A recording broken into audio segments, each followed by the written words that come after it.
Hello guys, അങ്ങനെ നമ്മൾ വന്നിരിക്കുന്ന ഇടം വെച്ചാൽ ഖത്തർ ഇന്ത്യൻ സ്കൂൾ യൂത്ത് ഫെസ്റ്റിവലിന്റെ പരിപാടിയിലേക്കാണ് കേട്ടോ.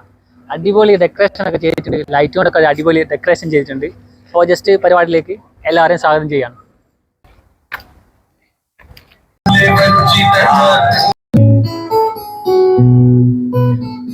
നമ്മൾ നാട്ടിലൊക്കെ സ്കൂൾ ഫെസ്റ്റിവൽ നടക്കൂലേ, അതേപോലെ തന്നെ കേട്ടോ. ആ ഒരു സെറ്റപ്പാണ്. നല്ല അടിപൊളി ലൈറ്റും അതേപോലെ നല്ല ഡെക്കറേഷൻ ഒക്കെ ചെയ്തിട്ടാണ് കേട്ടോ പരിപാടി നടക്കുന്നത്. എന്തായാലും പൊളി വൈബാണ് മക്കളെ. എല്ലാവരും വരാൻ പറ്റുന്ന ആൾക്കാരൊക്കെ വരിക. ഓക്കെ, ഒരു പൊളി വൈബാണ് ഇവിടെ. അപ്പോൾ കലാഞ്ജലി 2025 ഈ പരിപാടി തുടങ്ങിയപ്പോഴെന്ന് വെച്ച് കഴിഞ്ഞാൽ ഈ മാസം 26 ഇപ്പോൾ അടുത്ത മാസം 1-ാം തീയതി വരെയാണ് കേട്ടോ ഇതിൻ്റെ പരിപാടി നടക്കുന്നത് ഇവിടെയുള്ള. അപ്പോൾ വരാൻ പറ്റുന്ന ആൾക്കാരൊക്കെ മാക്സിമം വരും.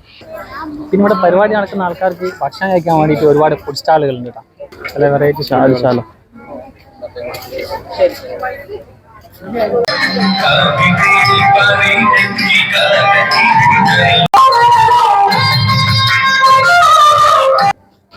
അപ്പോൾ ഇവിടുത്തെ 1-2 പരിപാടികൾ കണ്ട് ഇനിയിപ്പോൾ അടുത്ത പരിപാടി എന്താ വെച്ച് കഴിഞ്ഞാൽ ഫുഡ് കഴിക്കലാണ് കേട്ടോ. കുറേ ഫുഡ് സ്റ്റാളുകളുണ്ട്. അപ്പോൾ ജസ്റ്റ് ഒന്ന് ട്രൈ ചെയ്ത് നോക്കട്ടെ എങ്ങനെ ഉണ്ട് എന്നുള്ളത്. പറയാതിരിക്കാൻ വയ്യ കേട്ടോ. ഇവിടുത്തെ ഡെക്കറേഷൻ എന്ന് പറയുന്നത് ഒരു രക്ഷയില്ലാത്ത ഡെക്കറേഷൻ ആണ്. നല്ല അടിപൊളി ഡെക്കറേഷൻ, ഫുൾ സെറ്റപ്പ്. പിന്നെ ഈ കാണുന്നതാണ് കേട്ടോ ഫുഡ് സ്റ്റാളുകൾ. ഹലോ ഗൈസ്, അപ്പോൾ നമ്മളിവിടെ ഉള്ളതെന്ന് വെച്ച് കഴിഞ്ഞാൽ വെള്ളിയാഴ്ച ഹനാൻ ഷാ വരുന്ന സ്റ്റേജിന്റെ പണിയായിട്ട് നടക്കാൻ നിൽക്കുന്നത്.